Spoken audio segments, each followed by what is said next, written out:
Hello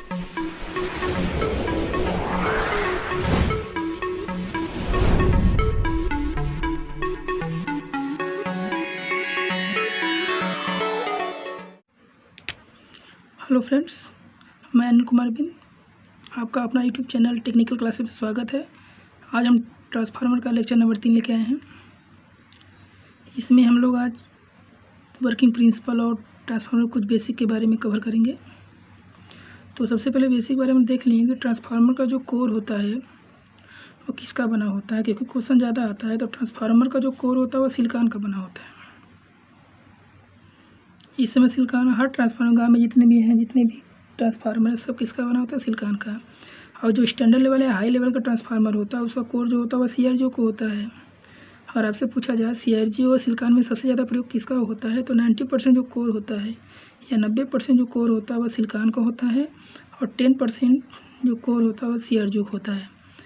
तो यहाँ सबसे पूछा जाएगा कि CRGO और सिलिकॉन में सबसे बेस्ट कोर कौन सा होता है, तो आपका जवाब यहाँ पर होगा कि सबसे बेस्ट जो कोर होता है वो होता है CRGO का।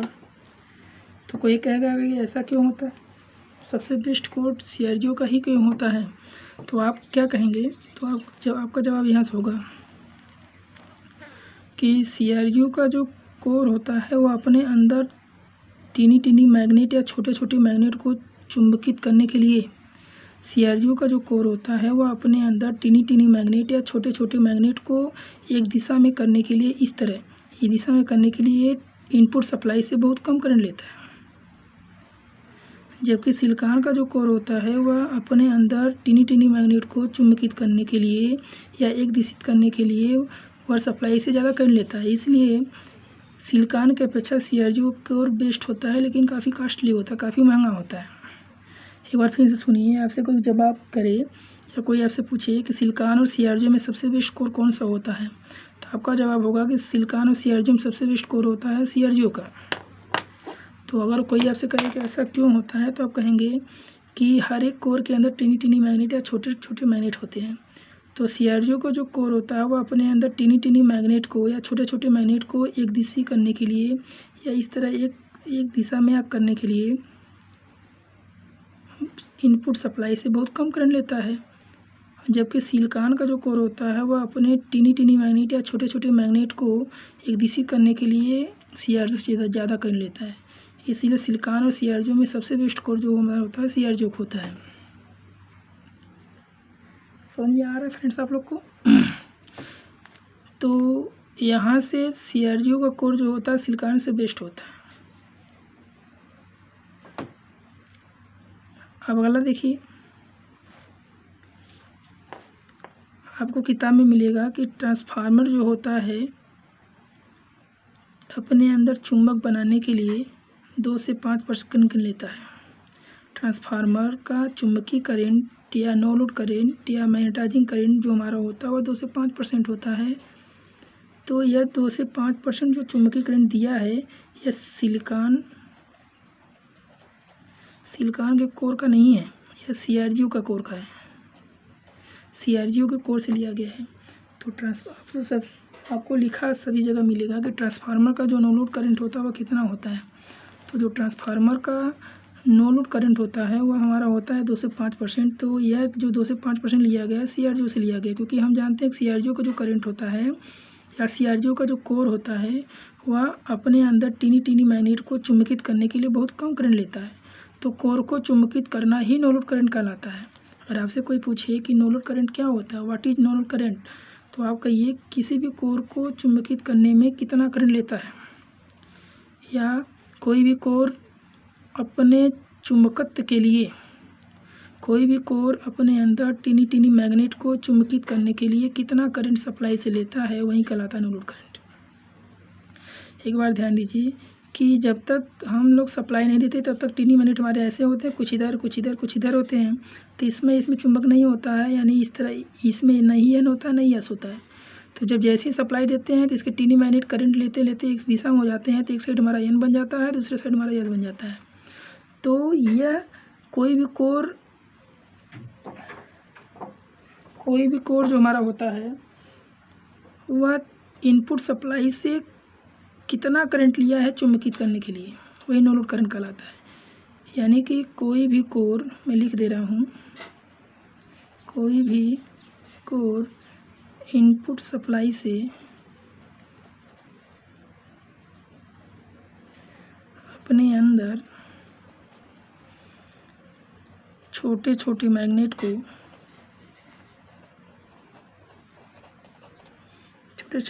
को चुंबकित करने के लिए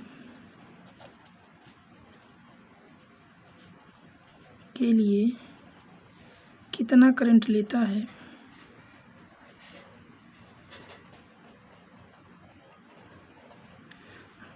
उसे नो लोड करंट कहते हैं। या सीधी सीधी बात आप कह सकते हैं कि कोई भी ट्रांसफार्मर या कोई भी मशीन अपने अंदर या अपने कोर को चुंबकित करने के लिए इनपुट सप्लाई से कितना करंट लेता है। कोई भी मशीन कोर को चुंबकित करने के लिए इनपुट सप्लाई से कितना करंट लेता है, वही कहलाता है हमारा नो लोड करंट।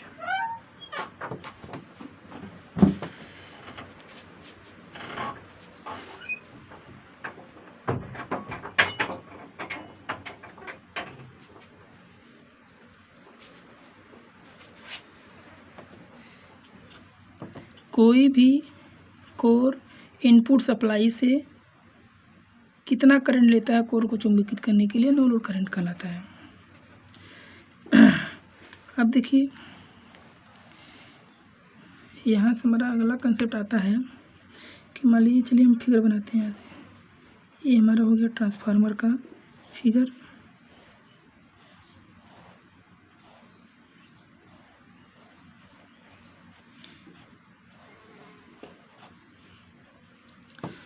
तो यहाँ से बात आती है कि ट्रांसफार्मर जो होता है, अभी हम कर रहे हैं कि यहाँ से एक जगह प्रूव कर सकते हैं कि ट्रांसफार्मर का नो लोड करंट जो होता है, ट्रांसफार्मर का नो लोड करंट बहुत कम होता है, या कह सकते हैं कि नथिंग के बराबर। तो यहाँ से भी प्रूव कर सकते हैं। देखिए, जब हम ट्रांसफार्मर में हम यहाँ से सप्लाई देते हैं तो यहाँ से देखिए जैसे ही सप्लाई देंगे करंट जाएगा। करंट जब किसी वाइंडिंग से कट करता है तो हमारे यहाँ से according to Faraday law voltage पैदा होता है। जब कोई भी करंट किसी वाइंडिंग से कट करता है या कोई परिवर्ती करंट किसी वाइंडिंग से कट करता है तो वाइंडिंग में हमारा वोल्टेज पैदा होता है फैराडे के नियम अनुसार। तो इस वाइंडिंग में वोल्टेज पैदा हो जाएगा। तो इस वाइंडिंग हमारा 60 है तो करंट आ जाएगा। जैसे ही करंट आएगा हमारा फ्लक्स आ जाएगा। इस फ्लक्स का नाम देते हैं हम लोग मेन फ्लक्स। तो यह मेन फ्लक्स जो होता है, यह जो मेन फ्लक्स हमारा होता है प्राइमरी वाइंडिंग को भी कट करता है और सेकेंडरी वाइंडिंग को भी कट करता है। इसलिए इनपुट और आउटपुट दोनों में हमारा फ्लक्स क्या होता है, कांस्टेंट होता है।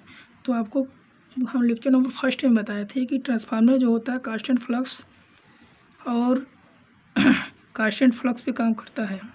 या transformer is a static device which convert to low voltage and high voltage to low voltage with the same frequency same power constant flux. Transformer जो होता है कांस्टेंट फ्लक्स, इनपुट आउटपुट में सेम फ्रीक्वेंसी और input output में same KV, या आप कह सकते हैं कि हमारा पावर सेम होता है, केवी पावर जो होता है वो सेम होता है। तो यहाँ से देखिए ये हमारा हो गया प्राइमरी वाइंडिंग, ये हमारा हो गया प्राइमरी वाइंडिंग, ये हमारा हो गया सेकेंडरी वाइंडिंग।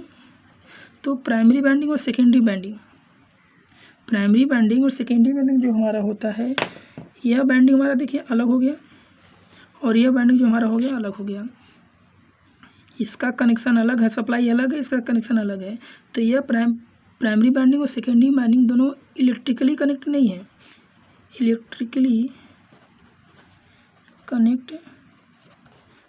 है, ठीक है।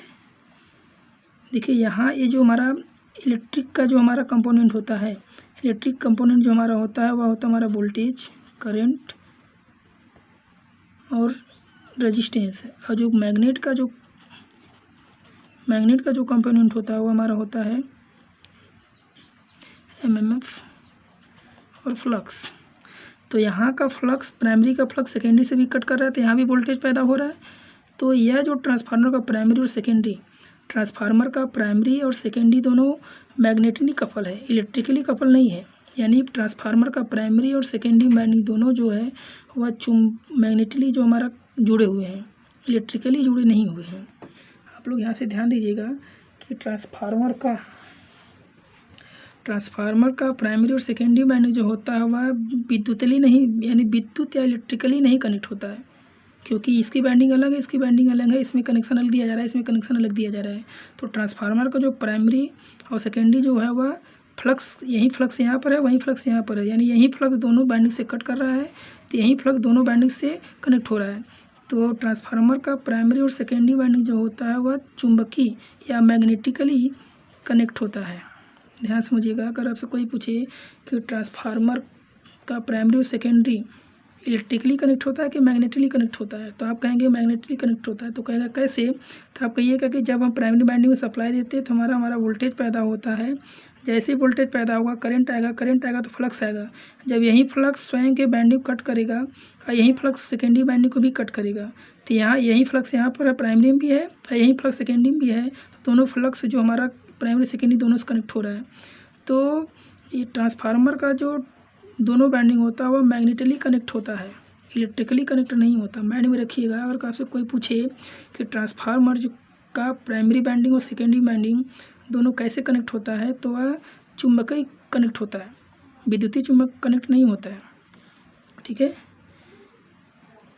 यहाँ से एक बार मैं और आपको ध्यान दे रहा हूँ कि ट्रांसफार्मर का प्राइमरी वाइंडिंग और सेकेंडरी वाइंडिंग, ट्रांसफार्मर के प्राइमरी वाइंडिंग और सेकेंडरी वाइंडिंग विद्युतीय कनेक्ट नहीं होता है, विद्युतीय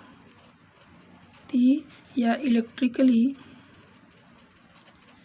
कनेक्ट नहीं होता, क्योंकि इसकी सप्लाई अलग होती है, इसकी सप्लाई अलग होती है।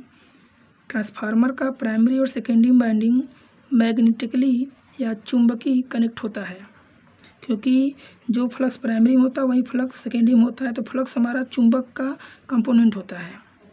जो फ्लक्स प्राइमरी में होता है वही फ्लक्स सेकेंडरी में होता है, तो फ्लक्स जो हमारा होता है चुंबक का कंपोनेंट होता है, इसलिए ट्रांसफार्मर का प्राइमरी वाइंडिंग और सेकेंडरी वाइंडिंग दोनों वाइंडिंग चुंबकीय कनेक्ट होता है। एक बार माइंड में फिर रखिएगा कि ट्रांसफार्मर का प्राइमरी और सेकेंडरी वाइंडिंग जो होता है वह विद्युतीय या इलेक्ट्रिकली कनेक्ट नहीं होता है। ट्रांसफार्मर का प्राइमरी और सेकेंडरी वाइंडिंग चुंबकीय या ऐसे लिख लीजिए, चुंबकीय या मैग्नेटिकली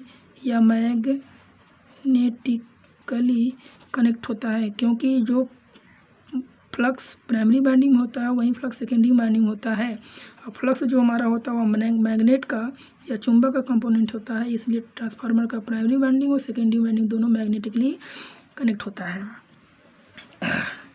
इतना बात क्लियर हुआ। अब आगे देखिए,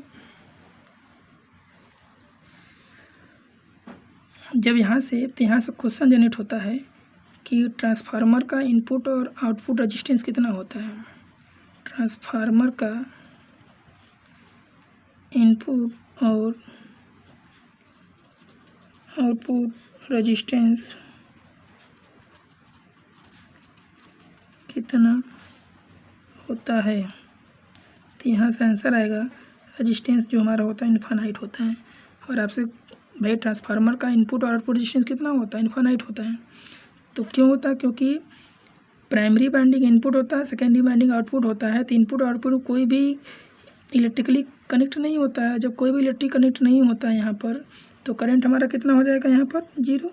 जब करंट जीरो, तो according to Faraday law I बराबर भी अपान कितना होता है, आर।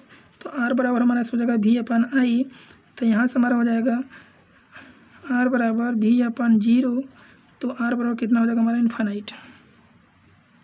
भाई जब ट्रांसफार्मर का प्राइमरी वाइंडिंग और सेकेंडरी वाइंडिंग इलेक्ट्रिकली कनेक्ट नहीं है, इसका करंट अलग है, इसका करंट अलग है, इसका कनेक्शन अलग है, इसका कनेक्शन अलग है, तो जब ट्रांसफार्मर का प्राइमरी और सेकेंडरी इलेक्ट्रिकली कनेक्ट नहीं है, तो प्राइमरी सेकेंडरी के बीच का जो करंट होता है वह होता है जीरो। तो जो करंट जीरो, तो आई बराबर भी अपान आर, तो हमारा आर बराबर भी अपान जाएगा, यानी आर यानी कितना होगा रेजिस्टेंस हमारा हो जाएगा इनफाइनाइट। अगर आपसे पूछे कि ट्रांसफार्मर का इनपुट और आउटपुट के बीच का जो हमारा रिलक्टेंस होता है कितना होता है, रिलक्टेंस ट्रांसफार्मर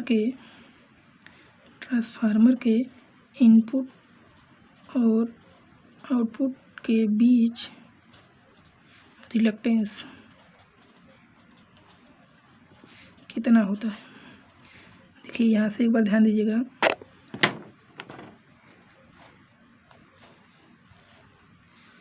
देखिए रेजिस्टेंस जो हमारा होता है, रेजिस्टेंस इलेक्ट्रिक कंपोनेंट है, इलेक्ट्रिक कंपोनेंट है, जबकि रिलक्टेंस मैग्नेटिक कंपोनेंट है। यानी कि रेजिस्टेंस जो होता है हमारा वह इलेक्ट्रिक कंपोनेंट होता है, रिलक्टेंस जो होता है वह मैग्नेटिक कंपोनेंट होता है, और रेजिस्टेंस जो होता है इलेक्ट्रिक कंपोनेंट होता है।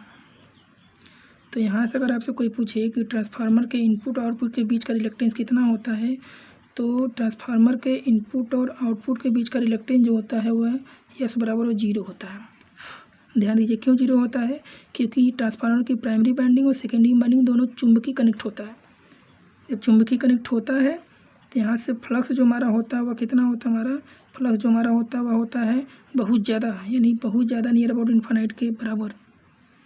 तो यहाँ से फाई बराबर N² / S फार्मूला आप जानते हैं। तो S बराबर यहाँ से हमारा हो जाएगा N² / S फाई। तो फाई का मान S बराबर यहाँ से अगर आप रखेंगे N² / तो S बराबर कितना हो जाएगा 0।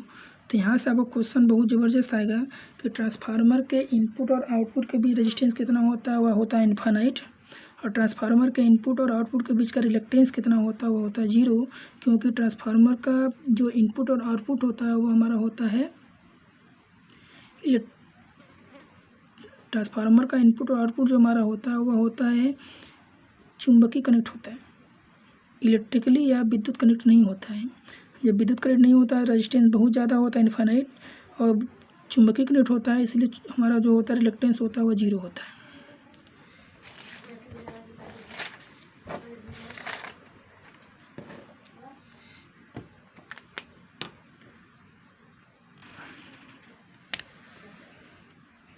जब ट्रांसफार्मर का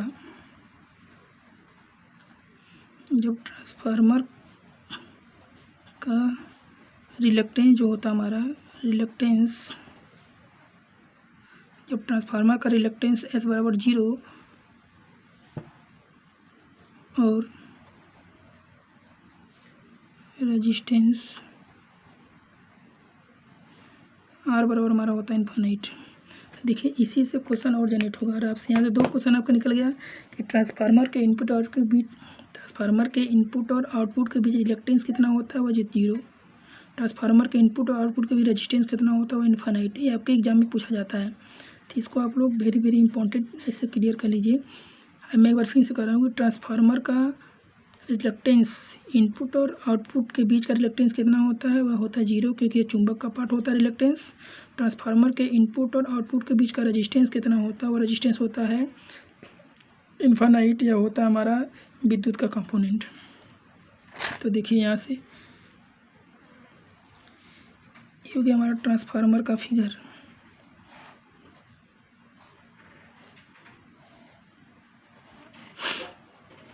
ये हो गया हमारा प्राइमरी वाइंडिंग, ये हो गया हमारा, ऐसे भी कर सकते हैं सेकेंडरी वाइंडिंग को आउटपुट और प्राइमरी वाइंडिंग को इनपुट। तो ट्रांसफार्मर जो होता है, ट्रांसफार्मर का नो लोड करंट जो होता है, नो लोड करंट होता हमारा 2 से 5%। एम आई राइट? तो 2 से 5% कैसे होता है, नहीं ये 100, जहाँ मान लीजिए कहीं भी हमारा है 100%, उसके अपेक्षा 2 से 5% तो बहुत ही कम है, तो इसको हम नथिंग मान लेते हैं, नथिंग या ना के बराबर। तो कैसे हो सकता है, यानी बहुत कम करंट लेता है। तो देखिए फाई बराबर, आप लोग मैग्नेट में पढ़े होंगे चुंबक में, फाई बराबर होता है हमारा N²/S।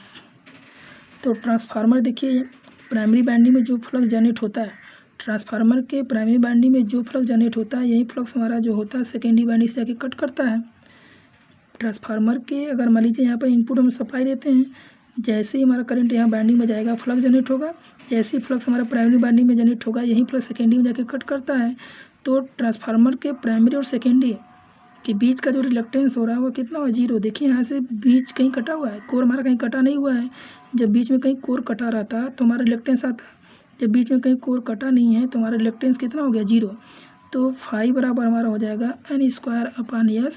तो जब s का वैल्यू कितना है, 0, तो फाई बराबर n² / 0, तो फाई बराबर कितना हो जाएगा हमारा इन्फाइनाइट। यानी नियर अबाउट जो हमारा ट्रांसफार्मर में फ्लक्स होता है वह होता हमारा इन्फाइनाइट।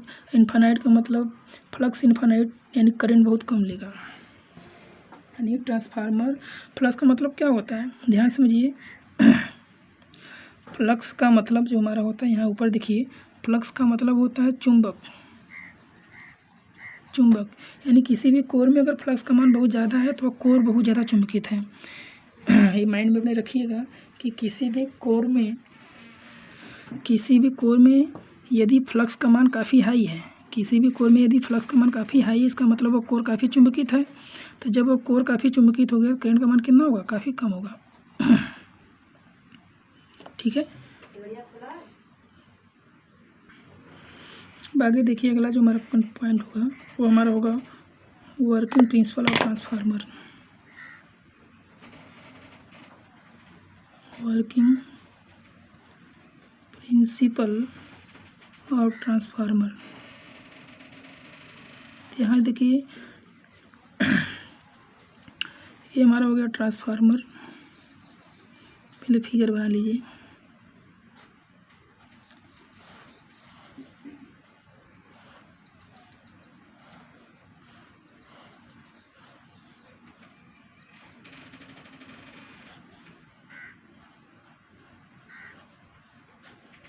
ये हो गया हमारा इनपुट, ये हमारा हो गया आउटपुट। तो यहाँ से पूछा था कि ट्रांसफार्मर, देखिए ध्यान से कि पूछा जाएगा ट्रांसफार्मर किस सिद्धांत पे काम करता है। तो ट्रांसफार्मर जो हमारा होता है वो हमारा काम करता है म्यूचुअल इंडक्टेंस के सिद्धांत पर। Mutual inductance, transformer mutual inductance के सिद्धांत या प्रिंसिपल पर कार्य करता है। आपसे कोई पूछे कि ट्रांसफार्मर किस सिद्धांत पे काम करता है, तो ट्रांसफार्मर म्यूचुअल इंडक्टेंस के एक सिद्धांत पे काम करता है, E = M/dφ/dt। ये म्यूचुअल इंडक्टेंस का फार्मूला होता है। तो यहाँ से देखिए, और यहाँ जो वर्किंग हमारा होता है वो फैराडे का, ट्रांसफार्मर जो हमारा वर्क करता है फैराडे के इलेक्ट्रोमैग्नेटिक इंडक्शन के सिद्धांत पर। ट्रांसफार्मर फैराडे के इलेक्ट्रोमैग्नेटिक इंडक्शन पर कार्य करता है। यही ट्रांसफार्मर जो हमारा होता है फैराडे के इलेक्ट्रोमैग्नेटिक इंडक्शन या फैराडे के विद्युत चुम्बकीय प्रेरण के सिद्धांत पर काम करता है। देखिए ये वाला जो ट्रांसफार्मर का जो हमारा पूरा ये तुम्हारा है, ट्रांसफार्मर का ये वाला भाग ही क्या कहलाता है, ट्रांसफार्मर कहलाता है। यानी ये वाला पार्ट ही ट्रांसफार्मर कहलाता है। ये तो हमारा हो गया कोर, या इसे भी कह सकते हैं कि ये हमारा हो गया इलेक्ट्रो, ये हमारा हो गया सोलेनाइड भी कह सकते हैं। देखिए ट्रांसफार्मर बना कैसे, तो ये वाला पार्ट हमारा हम कह सकते हैं सोलेनाइड, लेकिन ये वाला भाग हमारा कहलाता है ट्रांसफार्मर।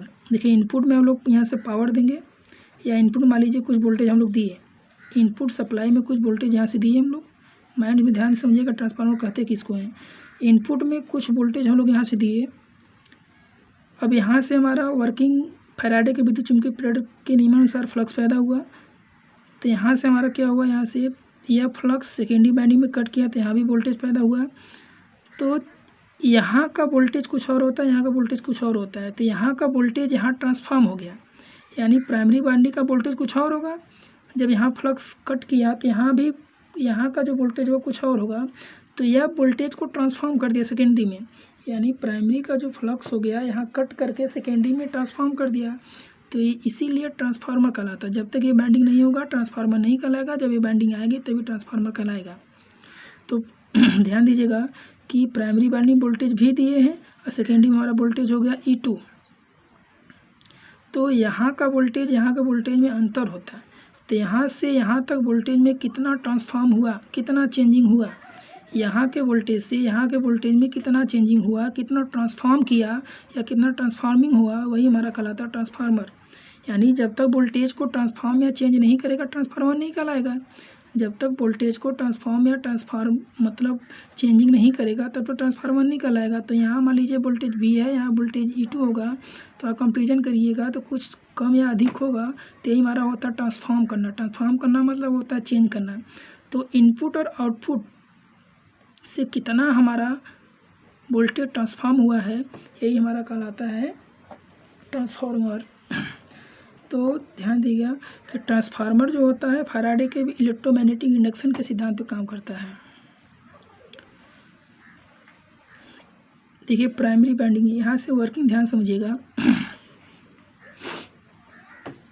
जब ट्रांसफार्मर के प्राइमरी वाइंडिंग में हम लोग कट करेंगे, या तो फैराडे के इलेक्ट्रोमैग्नेटिक इंडक्शन जो हमारा होता है कि जब कोई परिवर्ती करंट किसी कंडक्टर से कट करता है तो उस कंडक्टर में according to Faraday like voltage पैदा होता है। यानी देखिए मैं यहाँ से हर चीज़ लिखना पॉसिबल नहीं है, मैं लिख दे रहा हूँ कि जब कोई करंट किसी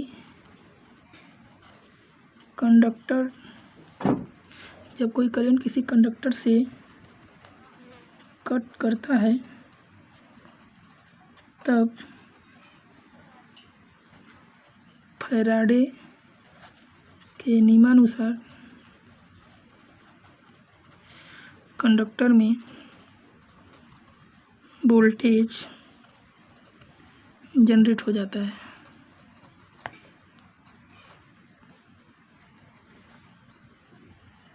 यह वोल्टेज जो हमारा होता है डिपेंड करता है E बराबर d∅dt। यानी फ्लक्स समय के साथ जितना ज़्यादा चेंज होगा वोल्टेज उस वाइंडिंग उतना ज़्यादा पैदा होता है। फैराडे का जो विद्युत चुम्बकीय प्रेरण का जो नियम होता है कि जब कोई परिवर्ती करंट किसी कंडक्टर से कट करता है तब फैराडे के नियमानुसार उस कंडक्टर में या उस तार में वोल्टेज पैदा हो जाता है। तो यहाँ से हमारा जो वोल्टेज पैदा होता है वह डिपेंड करता है d∅dt। यानी जो कंडक्टर में या वायर में या तार में जो वोल्टेज पैदा होता है वह डिपेंड करता है फ्लक्स परिवर्तन की दर पर। फ्लक्स परिवर्तन का दर जितना तेज़ी से होगा उस वाइंडिंग में वोल्टेज उतना तेज़ी से पैदा होगा। समझ आ रहा है? जब कोई परिवर्ती करंट किसी कंडक्टर से कट करता है तब उस कंडक्टर में फैराडे के नियमानुसार वोल्टेज पैदा होता है। तो यह जो वोल्टेज पैदा होता है यह डिपेंड करता है d∅dt यानी फ्लक्स परिवर्तन की दर पर।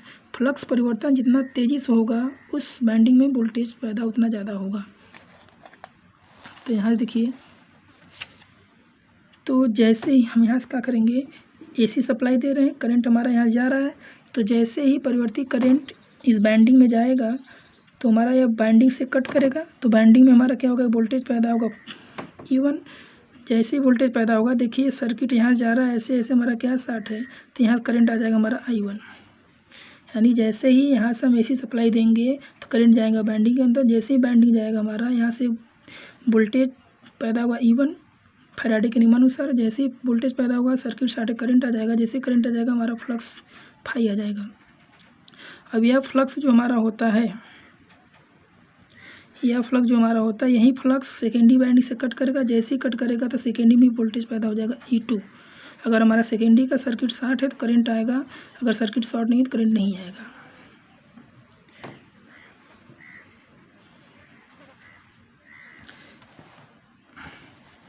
ध्यान समझिए, यहाँ से हम लोग प्राइमरी वाइंडिंग हमारा ये प्राइमरी वाइंडिंग है, ये सेकेंडरी वाइंडिंग है। तो प्राइमरी वाइंडिंग में हम लोग AC सप्लाई देते हैं, तो जैसे ही यहाँ से हम लोग AC सप्लाई देंगे करंट इस वाइंडिंग के अंदर जाएगा। जैसे ही वाइंडिंग के अंदर करंट हमारा जाएगा तो यहाँ से वाइंडिंग से कट करेगा, जैसे ही कट करेगा हमारा वोल्टेज पैदा होगा तो सर्किट शॉर्ट हमारा यहाँ से हमारा करंट आ जाएगा।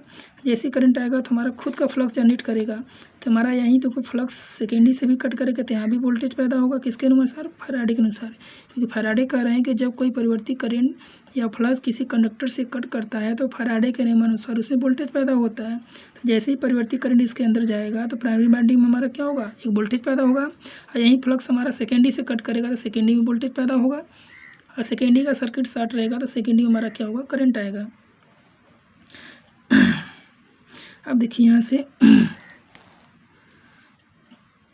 यहाँ से इनपुट सप्लाई में, इनपुट हम लोग क्या कर रहे हैं, सप्लाई दे रहे हैं। ध्यान देखिए, इनपुट में सप्लाई दे रहे हैं, आउटपुट में सप्लाई नहीं दे रहे हैं, तब पर भी आउटपुट में वोल्टेज पैदा हो रहा है।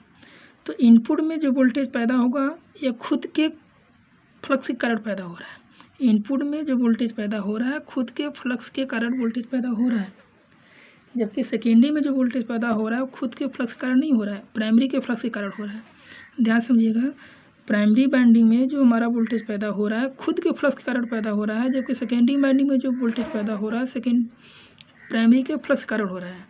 तो यहाँ से देखिए, यहाँ से हम लोग कह सकते हैं कि प्राइमरी वाइंडिंग में जो वोल्टेज पैदा होगा वह सेल्फ इंडक्टेंस होगा, सेल्फ इंडक्टेंस, और सेकेंडरी वाइंडिंग जो वोल्टेज पैदा होगा वह म्यूचुअल होगा, म्यूचुअल इंडक्टेंस के कारण होगा।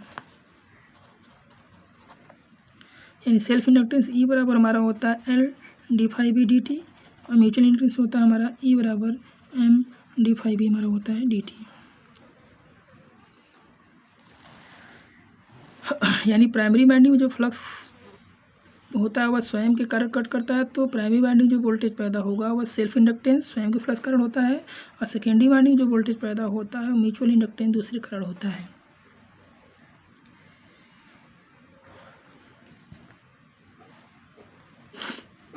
चलिए फ्रेंड्स, अगले लेक्चर में हम लोग देखेंगे कि ट्रांसफार्मर नो लोड में कौन कौन सा करंट लेता है, कितना करंट लेता है, फुल लोड पे कौन सा करंट लेता है, कितना करंट लेता है।